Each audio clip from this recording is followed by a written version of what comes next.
Gentani, and welcome back to another Godfather Minute. My name is Alex Robinson. And I'm Andy Robinson. And together we are the Godfather Minute Brothers. But today we are joined by, this is unprecedented.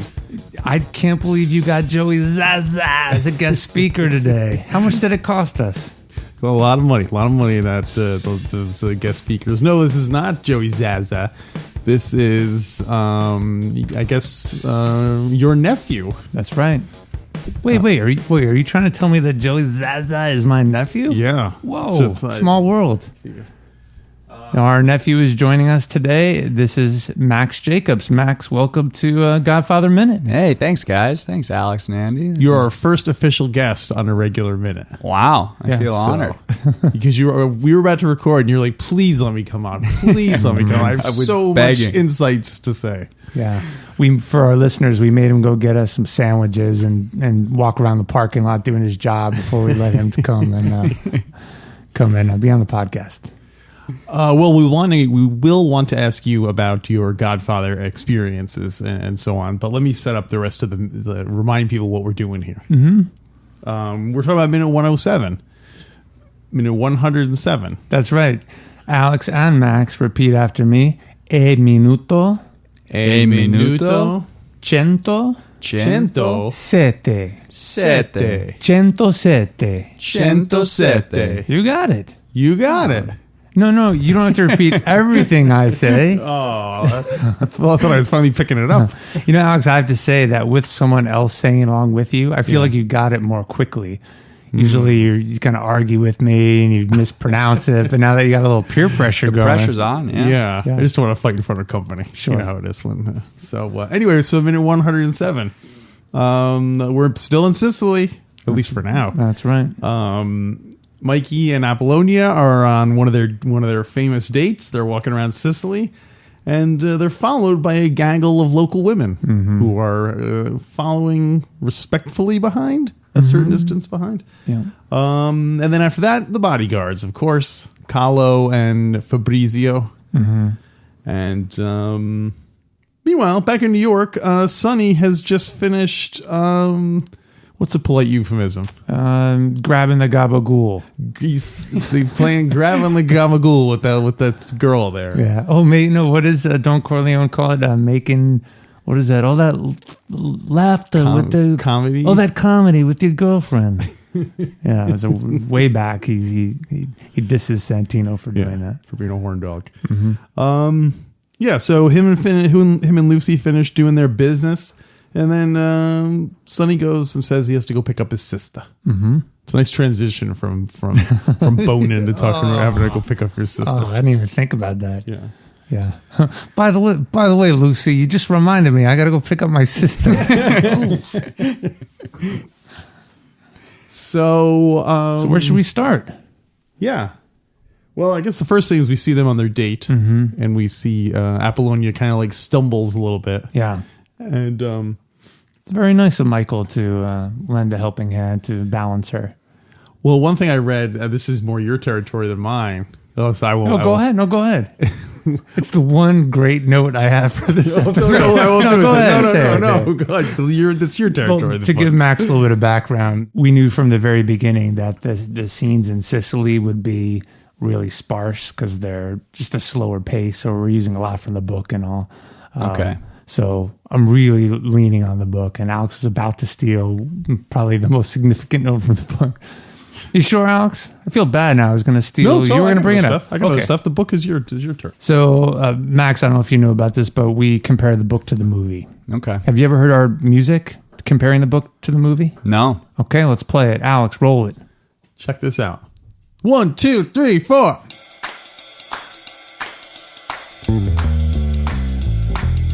The book is different than the movie. The book is different than the movie. The book is different. The book is different. The book is different different than the movie.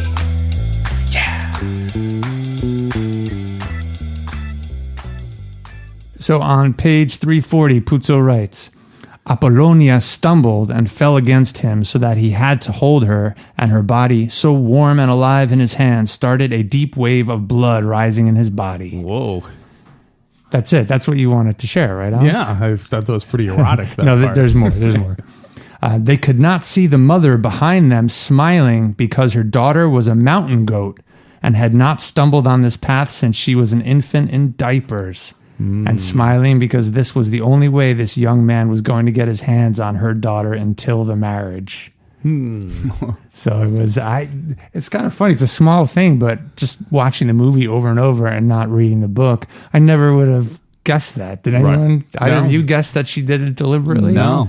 I think that I figured those Sicilian girls all must have like ankles must get, because that's the only way they can ever like go with a guy is just by accidentally bumping into them while they're walking down the road. So it's clever. And I always wonder stuff like that, if it's scripted in or if she just fell or kind of stumbled while they were shooting and they were like, oh, hey, that's a nice moment. We do sometimes talk about those sort of impromptu and maybe accidents that happen, and there are a few that happen in the throughout the movie, right? Yeah, any movie, you get a certain degree of luck in it. Yeah. To catch some good scenes. It makes me wonder if she did that deliberately and Puzo wrote that they all knew that was the only way he was going to be able to touch her until the marriage.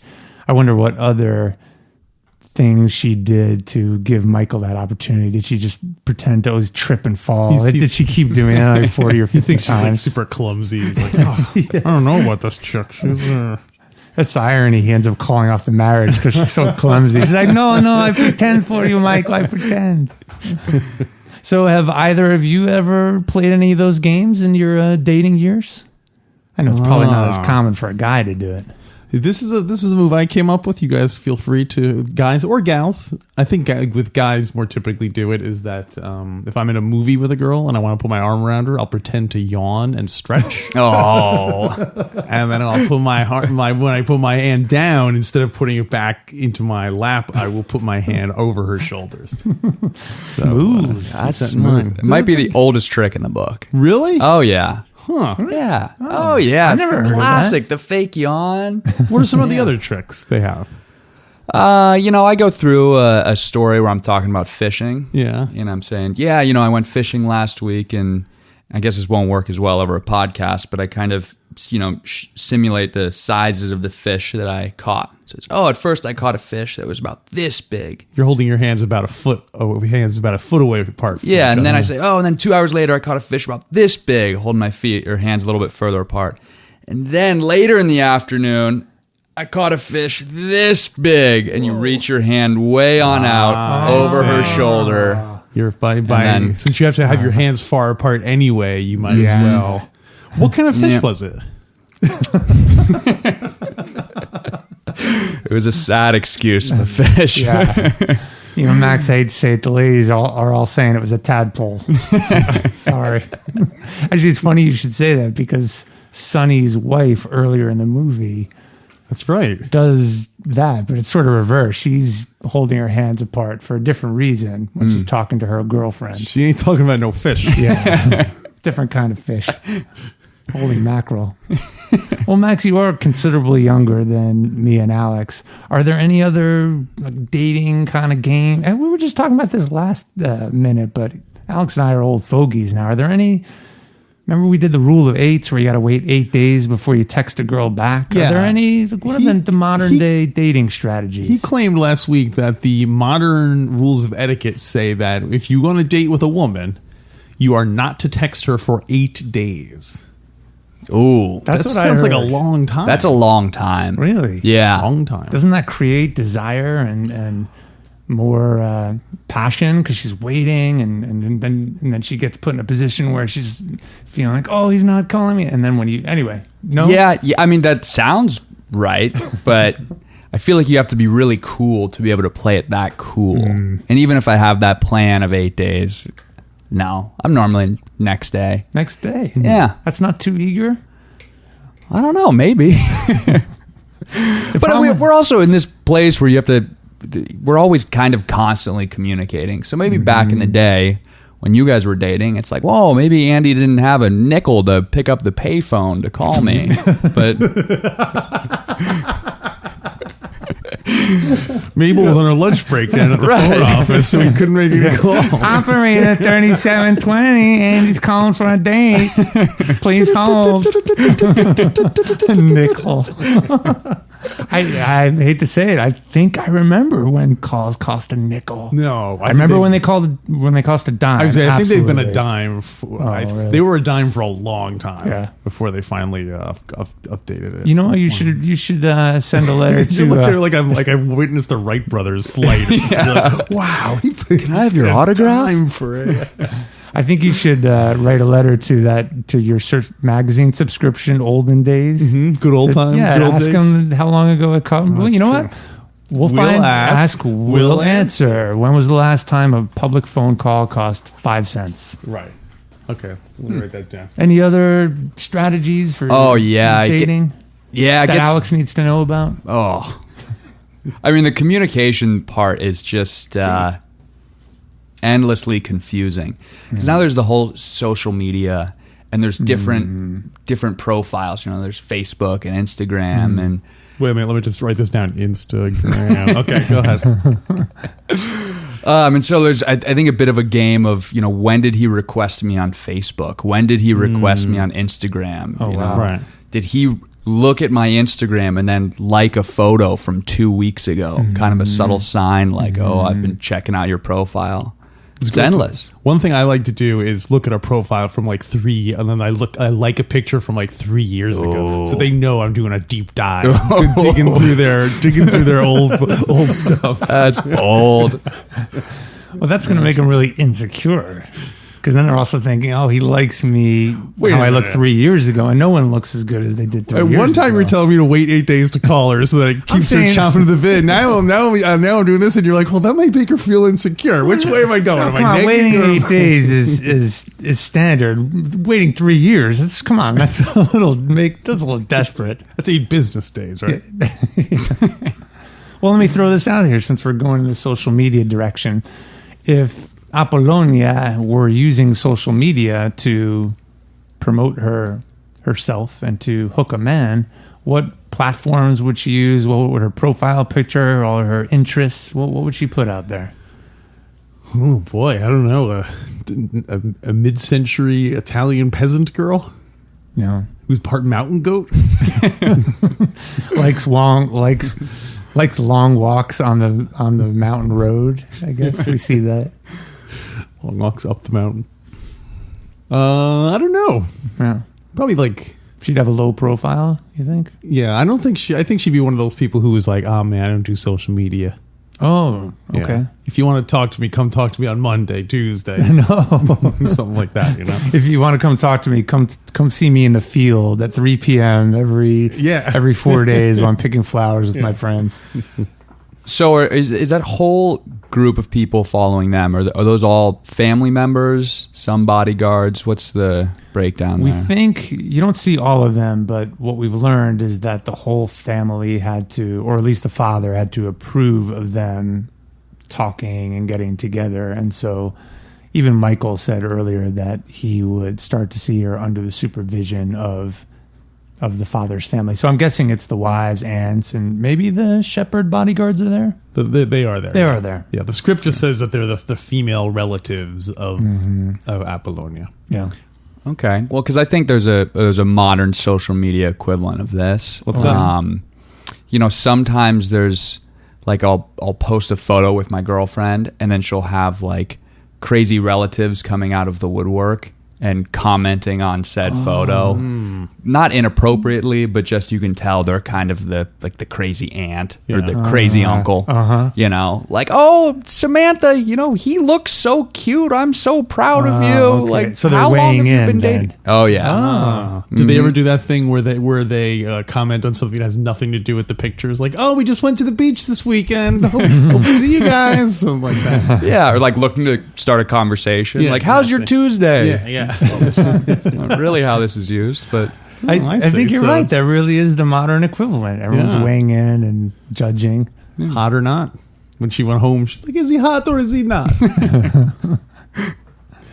I think this it's almost works like a joke. The setup of this, like a visual joke, because first you see Apollonia and Mikey walking, and you're like, "Oh, they're on their little romantic date together." The next thing you know, you see like 20 these. I'm like, "Oh my gosh, they're not alone at all." It's kind of comical because you see the whole ladies there, and then it does the best thing, which is you tell a joke and then you immediately undercut it with something sinister, because then you see the bodyguards, so you're reminded like, oh.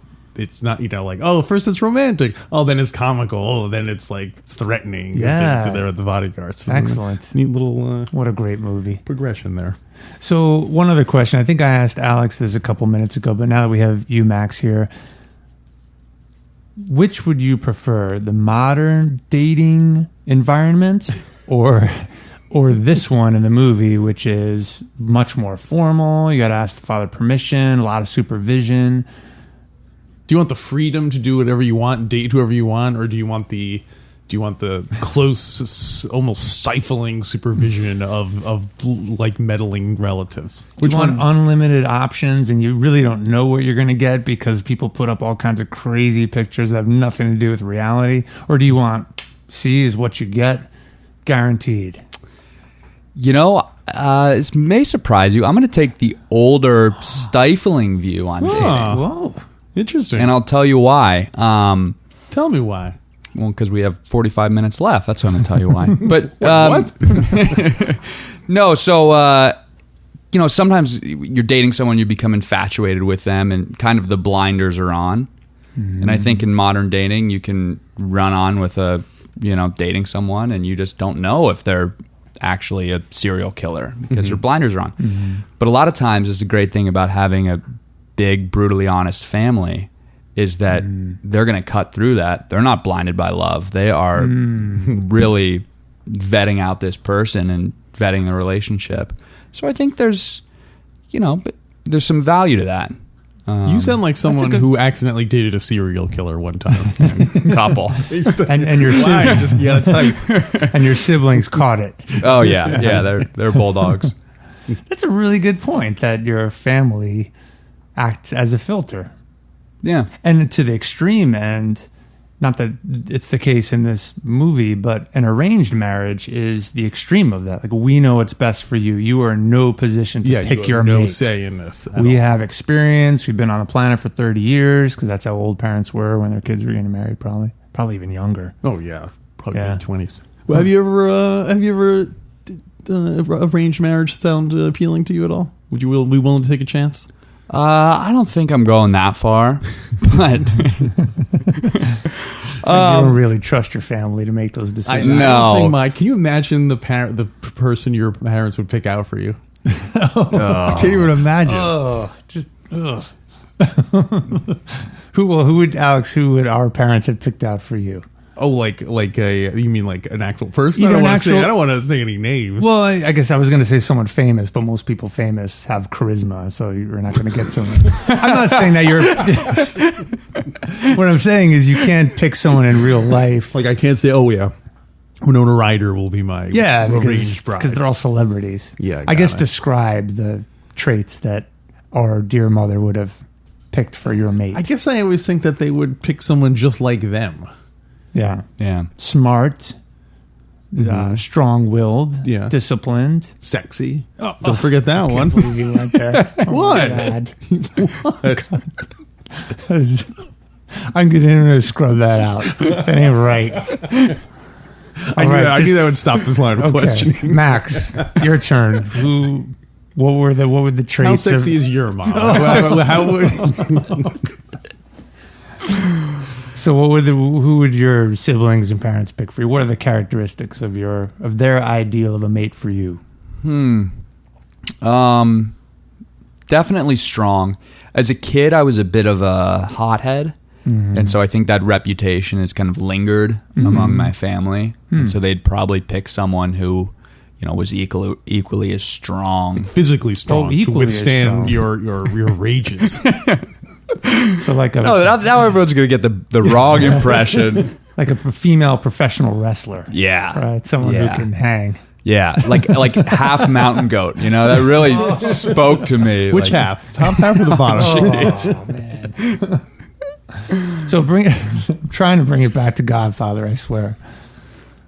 And so anything else for Apollonia No, in the scene? Anything else to comment on? no. Do you have anything else? Did you ever been to Sicily, Italy? Any of those? Either of those? No, never been to Europe. Huh. Yeah. All you have to do is kill a police captain and a drug lord, and we'll get you a one-way ticket to Sicily. Okay, I'm already halfway there, actually. So We won't ask which one. yeah. Do you think he's killed a police captain or a drug dealer? Knowing Max, I think he was efficient. I think he killed a drug dealing police officer. Wow. It's efficient. You feed two birds with one scone if you do that. I think he didn't kill anyone, but he pulled a Charles Manson and had his ex-girlfriend kill a police captain who was also a drug dealer, because she is a police captain, drug dealer, serial killer. Wow. Sheesh. That's hard to find. That's like a unicorn. That's a unicorn. Yeah. Go put that on your Bumbles. Right. How many swipes will you get there? Like bubbles out of it. You just tied it all together pretty nicely. Yeah. So should we return to New York? Yeah, let me check. I might have some more stuff from the movie, from the book. A couple more. Puzo writes, page 340. So they're still walking. Actually, they're done walking. This went on for 2 weeks. She was stumbling around for 2 weeks. No. Sort of the courtship. Michael brought her presents every time he came, and gradually she became less shy. But they could never meet without a chaperone being present. She was just a village girl, barely literate, with no idea of the world. And because the girl was not only fascinated by him, but knew he must be rich, a wedding date was set for the Sunday 2 weeks away. So in the movie, you don't really get a sense of the timeline, but it's pretty much 2 weeks from their first date. Well, I thought they said they dated for 2 weeks. And then it was set the 2 date weeks. for That's 2 right. weeks, So it's about a month. Yeah. Wow. Sorry, I got that wrong. It's a month and not 2 weeks. Well, it's fair. It's twice as long. That's true. Yeah. In those early days, things change fast. Yeah. Well, but still a month. Yeah. We have an uncle and an aunt who got married after they knew each other for, I think, like 3 weeks. Yeah. Yeah. Wow. Amazing. And they were together for like 50 years or something. So just goes to show you. Yeah. Never know. No, you never know. It's true. Page 340, Puzo also writes, this is getting a little bit into stuff you just don't see in the movie, so I'm going to go into it now. Mm-hmm. Now, It's really different than the movie. Yeah, it is. I'm reading from an entirely different book, by the way. War and Peace. Is it the Sicilian? Now, Don Tomasino took a hand. He had received word from America that Michael was not subject to orders, but that all elementary precautions should be taken. So Don Tomasino appointed himself the parent of the bridegroom to ensure the presence of his own bodyguards. Carlo and Fabrizio were also members of the wedding party from Corleone, as was Dr. Taza. So I know we don't really get to the wedding day for a while. Yeah. But I know we talked about Don Tomasino's role, and originally he was against the marriage, but now it seems like he got permission from America. This is happening, so I guess he's in place of Don Corleone for the wedding. Right. It's a proxy. Yeah, he's a proxy. There's a question I was going to ask about that. About the wedding party, Don Tomasino. Oh yeah, having your bodyguards in your how badass is that you have bodyguards in your bridal party? Yeah. It says a lot. Yeah, I regret not having bodyguards. Yeah. Especially after the assassination attempt and all at my wedding. But So wait, are you saying you wish you had hired bodyguards for your wedding? yes, That's a really funny gag to play. Like going to a reunion. there's nothing funny about that. Well, maybe not your wedding, but if you were going to hang out, if you were going to a party, and maybe if you haven't seen people in a while, so they didn't know what to expect from you, and you hired a guy or two to be with you, and you're really subtle. You waited for people to ask, and you just said, "Oh, these are my bodyguards. They're just here to." Don't worry about them. You kept it real, and you didn't explain why. It's a really funny gag. Well, if you were at a party and that happened, would you be scared to hang out with the person since they're I don't know. I would I would just be wondering a lot about it. I would ask the person. I think. I think one of us should try that. Yeah. Well, why don't one of us? You're probably the most likely to get married out of all of us. So why don't you get married? We'll be your bodyguards. Oh, okay. But they might recognize, the people at the wedding might recognize us. How are they going to recognize yeah. me? I never met this guy until today. What would we wear as bodyguards? I don't know him. I would wear probably like a suit with the 3-piece suit with a vest on, maybe like a fedora kind of hat. Oh, old school. Fedora. Yeah. Oh yeah, well, kind of Old school, like gangster, it sounds like. Yeah. Okay. I have my machine gun in a violin case, so people would know. People would know I was serious. Would you have written on the violin case, like gangsterforhire.com? Yes. Might as well market it, right? Yeah, might as well. So that's all I have for the Apollonia section. Should we get to Santino? Well, we will say farewell to Sicily for now and return back across the ocean to the Big Apple, where Santino is laying some serious pipe. Is that the one? Is it pipe or is it cable? I think it's pipe. Cable is pooping, right? Oh, Isn't it? If you're laying cable, is that what it's? You don't want to mix these up. yeah. You know what? Cut that we'll out. ask. We'll We'll answer. answer. That means in the bonus content, between now and the bonus content, we'll research it and find out.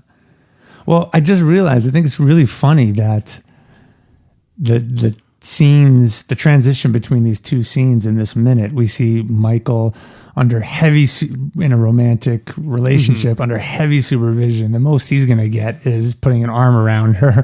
And it cuts right to Sonny, who's in his apartment, and sort of the extreme. Also heavily guarded. Yeah, under similar supervision, but for different reasons. Yeah. It really highlights their different characters, I guess, their personalities. Oh yeah, yeah. Mikey has this romantic, swelling violins and stuff. Then it cuts to, cuts to Sonny mopping himself up. So you have anything about that? I've got some stuff from the book, but go for it. I was going to talk about you see like some of the bodyguards outside, and at first I said they were throwing craps, on the sidewalk there, but the script that says that they're pitching pennies. Which have you guys ever pitched pennies? No. I was reading about it on the Wikipedia, and it reminds me kind of like of baseball. When we used to flip baseball cards. Basically, you'd flip. When you pitch pennies, you try to throw the penny, and whoever lands closest to the wall wins like the pot. Oh, so either two people or several people will all pitch one penny, and whoever is closest. That's fun. And this is back when you could make a phone call for 5 cents. So yeah, that's true. Pennies were not, there was nothing to sneeze at. Yeah. So we should start a penny pitching league. Penny pitching. I wonder if there's an affinity group for that nowadays. Aren't there get-togethers for everything? Yeah. Now that the internet exists. Yeah. So a group meetup. We'll have to find old school games. We'll have to find the weirdo in Portland who does. Oh, there must be someone in Portland who's like, I pitch pennies. It's the game of the 1900s. With the big mutton chop sideburns, and he rides away on his velocipede. That's one of those big. If any city had a pitching pennies group, but do you really think there's one dude who that's what he does, or is it an amalgam of all old school games? Like one day of the month they'll pitch pennies, another one they'll do big hoop with a stick, hoop on a stick. Another one they do hide the penny, like our mother did. A lot of penny themed games. I think the guy's an expert at it. He specializes in pinching pennies. When he comes in, everyone's like, it's the penny king. It's the penny king, and so on. That's all I have for the Sonny section. Okay, I've got a couple things from the book. So this is an example. Now I've gone 100 pages back in the book because this was covered earlier in the book, even though chronologically the movie is accurate. Okay, page 239, Puzo writes, Sonny Corleone had left the protection of the mall and spent the night with Lucy Mancini in town. Now on the way home, he was traveling with 4 bodyguards. 2 in front, 2 behind. He didn't need guards right beside him because he could take care of a single direct assault. Wait, so when he says he has 4 bodyguards, 2 in the front and 2 in the behind, does that mean he's squeezed in the back with 2 people? Oh, I assume that was when they were driving. That's what I mean. Like, so is it the driver? No, meaning in different cars. Oh, so there were 4 bodyguards were like tailing them. They Yeah. were all in You the thought they car. were all in the back seat together? Well, yeah, I thought they were all, like bodyguards. Oh, 4 in the front and 4 in the No, back. I thought it was 2 in the front and then 3 of them in the back. And I was like, that seems like, if I was a mob boss, I wouldn't want to be... It's like a clown car of yeah, bodyguards. exactly. So I assume it's when driving, because later when Sonny gets killed, sorry if we spoiled that Ruined for you. it. Yeah.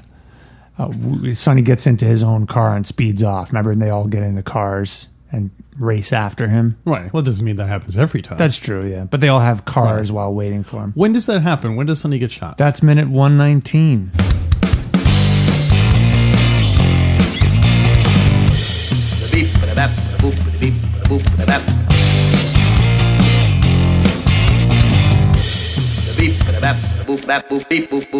Pop had Jinko, you're stuck with Hagen.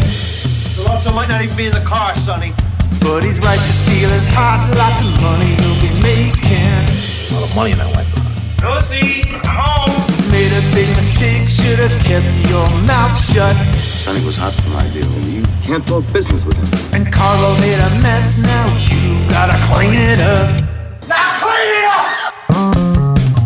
Pop's in a coma, Fredo's losing his mind. Where the hell is Luca? You are out of time. Tick tock, we're counting down every day. What can I do? What can I do? To get to Carlo, gotta make it through the causeway. Sonny on the causeway. Listen to me, you better listen to Clemenza's wife. Don't forget the cannoli. Yeah. You're gonna pay the final toll with your life. Yeah, coming up fast. Alex, have you posted the poll yet? I was just today making a list of the things to post on the poll. So by the time this is up, I will have posted it. Excellent. So I swear. Great. So we do a countdown to a scene that's coming up, and we do music and have fun with it that way. So, Yeah. but we try to let the listeners vote on what the next. What scene gets to be counted Scene. down to? Yeah, Ah. yeah. Puzo writes, the other men traveled in their own cars and had a part. Oh, so it is true that some of them were in the car, because the next sentence is the other men Someone might not be in the car, Sonny. The other men traveled in their own cars and had apartments on either side of Lucy's apartment. Wow. Yeah, so they're taking this seriously. It was safe to visit her as long as he didn't do it too often. But now that he was in town, he figured he would pick up his sister Connie and take her out to Long Beach. He knew Carlo would be working at his book, and the cheap bastard wouldn't get her a car, so he'd give his sister a lift out. All right. That's all I got. Sort of prepping the next scene.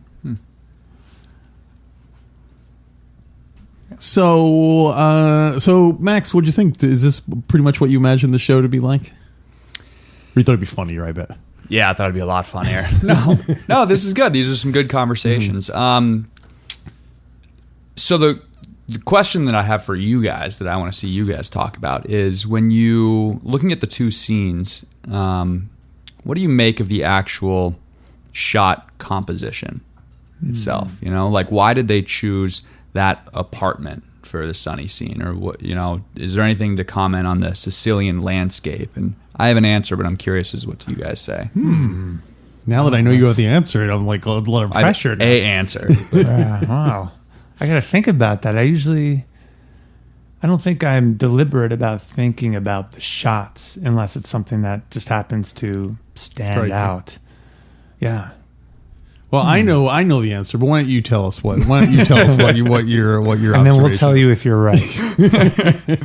No, so our conversations actually lined up pretty well with the Sicilian shot, the scene. The first thing I noticed was that, it's this very romantic scene, but then the mass of people walks in between the couple and the camera, which, if you think about it, is like a very jarring thing. You're Right. focused on the distant couple.